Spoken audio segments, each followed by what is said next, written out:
My Minecraft article world has been destroyed, so I decided to spend 100 days fixing it up. Do you remember when I built a 200,000 block carrot farm? Yeah, well, I've kind of been destroying it throughout the episodes, so I need to sort it out. Of course, this video is all about making the world look nice and making it better, so I thought I should begin by fixing this farm. So that's exactly what I did. I used day 1 to plant carrots to replace all the ones I've been breaking until the morning. Pretty exciting day, if I do say so myself. I did the same thing for day 2 and some of day 3. I definitely did not realize how much I messed up this farm. But safe to say I got it sorted and actually just decided to go AFK on my gunpowder farm because I didn't know what to do next. But then, quickly day 4, an idea sprung to mind. I'm gonna go AFK for a bit more and think about what I should do. Then on day 5, an actual idea was born. So once again, due to the carrot farm, there was an issue with my world. Look at the state of the land outside my house. It looked disgraceful and I couldn't have it any longer. It was time for a change. I collected up a bunch of dirt I had from the 10 hours getting rich video and just began placing all the dirt to cover the holes in the ground. But I don't think we can call them holes. More like giant dirt craters. Either way though, I began to fix this monstrosity. Safe to say though, the mobs got in the way. Day 6 consisted of the same thing. Mobs and dirt. Now it's a good thing I made the Enderman farm because after all that dirt breaking, my shovel was looking a bit worse for wear. But not to fear, the farm is here. I fixed up my shovel to max capacity and got straight back to work. Now you're probably thinking, hey Zetro, you must have done something pretty cool on day 8. Yeah. I placed dirt. Oh, actually, I did have to place a lot of torches because lots and lots of mobs started to spawn underneath. I really am just living the life here, aren't I? I did the same thing on day 9. Dirt, Enderman farm, more dirt. And on day 10, this guy got extremely annoyed at me. Oh, and what did I do from day 11 to 17? I think you can probably guess. But I got it done. The world was already starting to look so much better. This video is exactly what my Minecraft world needed. A fix-up. When it was all done on day 18, I decided it was time for a farm. You may have seen my little attempt at a cow farm outside my house, but it's just, well, look at it. It was time for an upgrade. I started placing the fences to keep in the cows and spent most of the night killing mobs, to be honest. Speaking of mobs, I had to start my lovely morning by patching up a hole a creeper made, so cheers for that one, mate. Managing to finish this giant animal pen meant that I could fill it completely to the brim with cows, but we all have to start somewhere. Once I collected up some random wheat from nearby, I stole... gathered these cows and took them to their new home. Yeah, sorry for hitting you, buddy. Didn't mean that. Come on, come on. Anyway, once they're in, I had to do one thing. A wheat farm. Obviously, it took a while, but luckily, I had wheat seeds from the last video. You should probably watch that if you haven't already. And I finished it off with some water. Yeah, nice one, Zetro. Good water placing. Day 20 was a day of breeding cows in the cow farm and killing mobs in the cow farm. Yeah, for some reason, that's literally all I did on day 20. And day 21 to 26 too. Cows, wheat, and mobs. Really annoying mobs. Speaking of farms, there was one I really needed to destroy and remake. You see, I made a sugarcane farm recently in a video that's rubbish, so I decided to break it and make a new sugarcane farm. Not an automatic one, but a big enough manual one for one reason and one reason only.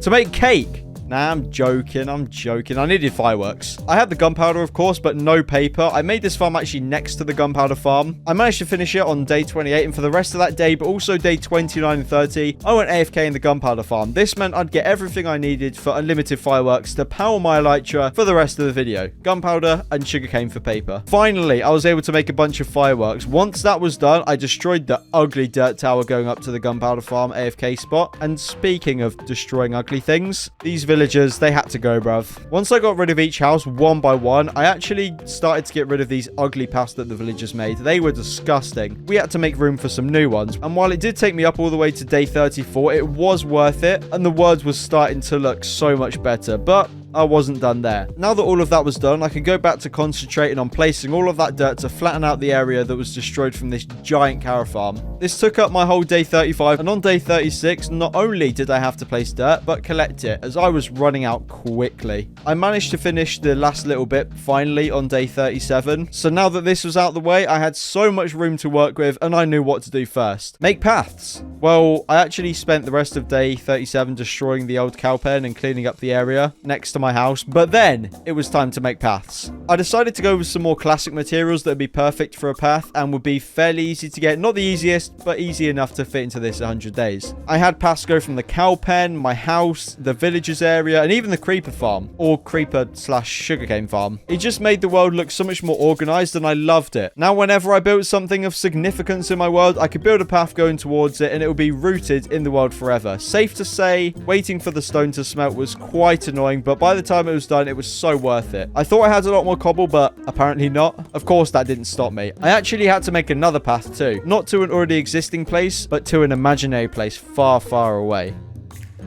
Nah, I'm joking. I just wanted somewhere cool to have a beacon, so I made a little square, or rectangle, or whatever you want to call it. Once this was all flattened out and ready to go, I grabbed a shulker box, grabbed every mineral I could, from iron to emeralds and diamonds, traveling to where all of my loot is in the ocean monument in the end. But even after smelting all of I had and placing those blocks in these wacky patterns, it just wasn't enough. I ended my day 45 by fixing my pickaxe, and I think we both know why. So do you remember that 100 by 100 area I made? Well, I didn't exactly have time to do that again, but I did have time to make a smaller version, down to iron level, aka level 16. You see, the mission was not to see how many diamonds or emeralds I could get, it was just to get the beacon working, so I had to go with the most common material, iron. And you can see that I was down there for so long, I literally lost track of the days. Iron, iron, iron, and even more iron. I think I was down in that mine for too long. I was going a little bit crazy because while waiting for the iron to smelt, I stood there, zoomed in, and just spinning for no reason. Either way though, I managed to get enough iron and powered the beacon. I flew to take a look at the beacon and realized something was missing. Light. I had plenty of wood and sticks, but there was one problem. I had no source of coal. But this issue was quickly solved. I ventured out into the wild, collecting every slice of coal on every mountain surface. And when I returned, we made torches. Lots and lots and lots of torches. Now we had a bit of light, but I realized one thing. I had multiple tiny bamboo farms that just looked a bit random. What if I had one little dedicated area for bamboo that would also help me fill up the world a bit more? I thought that was a great idea, so I destroyed all of the bamboo behind the villagers, all the bamboo behind my house.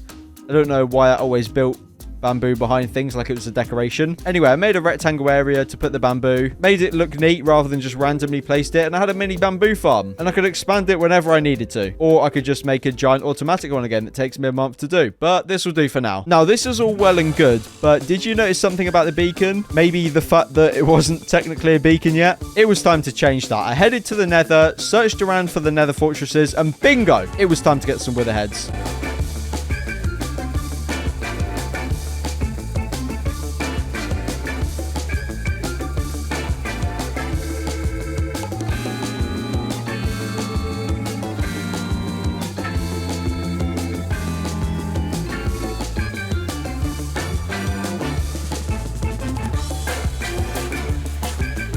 Many days later, I returned back home and realized I didn't have any soul sand to spawn the wither. There we go. It was time. Note to self, don't spawn the wither in the air. It just keeps chasing me while I'm on the ground. I barely even had time to put my elytra on. Luckily, though, I did and started shooting it from the air. This just wasn't working, though. By the time I flew back around to fire another arrow, it was too late. It had already regenerated its health that I destroyed. I did try to build a platform to get close to it without flying, and, well, that just didn't work. I knew what I had to do. I would potentially be able to get it low while in the air, but even then, when it was time to hit it with a sword, I was useless because of its height advantage. It had to get to me. I ran super far with the wither chasing me and firing at me the whole way, and eventually I found a nice flat beach, and it was time.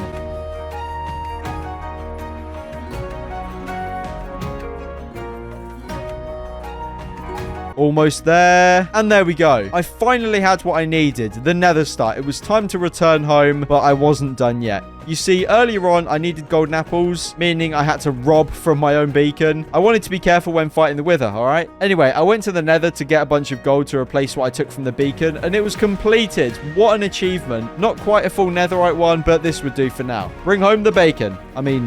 Beacon. Even with the beacon though, that wasn't it for me. This video was about making my world clean, a better place to make videos in, and one of the things that was so annoying was my end portal. Well, not the actual portal itself, but the route I had to go to get down to it. I thought there had to be another way, and there was. Literally just a tube in the middle of the sea, straight down to it. It was so easy, and it didn't even take too long. I don't know why it took me so long to actually do this. I think I just thought it was going to take so long, so I couldn't be bothered. I also thought, since while I'm already at the portal, portal, why not pay my friends the shulkers a visit? I'm always up for getting more and more of that amazing end city loot. It kind of makes me want to loot loads of end cities again, I'm not going to lie. Oh yeah, I also bred some more cows because why not? And watching this back now, apparently the loot wasn't enough for me. It just never is. I left the loot I had already collected safe with the beacon and delved back into the mysterious ends to get more loot. It consumed all of my time up until day 71, but it was worth it. I was rich. Well, not quite, but I'm getting there. So much so that I had enough materials to make this beacon a little better. More diamonds, more emeralds. Let's go. Zetro, mate, calm down. Now, the world was looking good. We had our beacon, our cows, our paths, and so much room for builds. We just didn't have any builds. I saw this cool waterfall online, and it wasn't anything crazy. I just thought it looked kind of cool and would look good in the world, so I made it. It was water just running from the top of the mountain, leaves, grass, and even wheat seeds growing there. A nice little feature to add a bit of spice. Now, I hear you ask, Zetro, do the builds stop there? And I say no. They don't. I didn't know what it was about these water-based builds, but they were growing on me. I collected up the materials and ended up managing to make the river look from this to this. A cool kind of boat area with a little bridge, lanterns, greenery, and most of all, boats. Honestly, the items took a while to get, but when we got there in the end, it was a nice looking feature for the world. Good job, Zetro. And Google Images. Oh, and that mine I made earlier, I realized it looked kind of basic. I had to switch it up. I thought I'd add a little border to the top with gold, and then noticed I didn't actually have any black blocks, so it was Bastion time. By the end, though, it was looking so good. Oh, and speaking of mining, I had to dig a hole, well, more of a square right next to my house. The thing is, I've had so many comments from you guys and my friends about my rubbish storage and realized it was shocking. I made this area to store all of my items in sort of an orderly manner, although this creeper did not help the situation whatsoever. I tried to make it look kind of nice with the time and little creativity I had left in me by adding some stone and wood. Speaking of wood though, I now didn't have any left for chests. I collected some up, filled the place, and then it was time to move literally everything. There was so much loot. So much so that it took me all the way up until day 88 to get it done. Don't worry, I added some time lapses because you do not want to have to sit through all of that like I did. Now that this was done, there were just some small additions I could add to make this world better before the 100 days ended and the next Minecraft hardcore adventure began. I planted trees everywhere to make the land a little bit more full and make Mr. Beast proud, hashtag team trees. I mined a bunch more because I'm still trying to fulfill my dream of becoming the richest Minecraft hardcore YouTuber one day. And finally, I thought I'd return to pretty much where this video began. I bred them for days until I had a giant family of them. And that was how I took my Minecraft hardcore world from this to this, ready for new adventures ahead. Inspirational message here.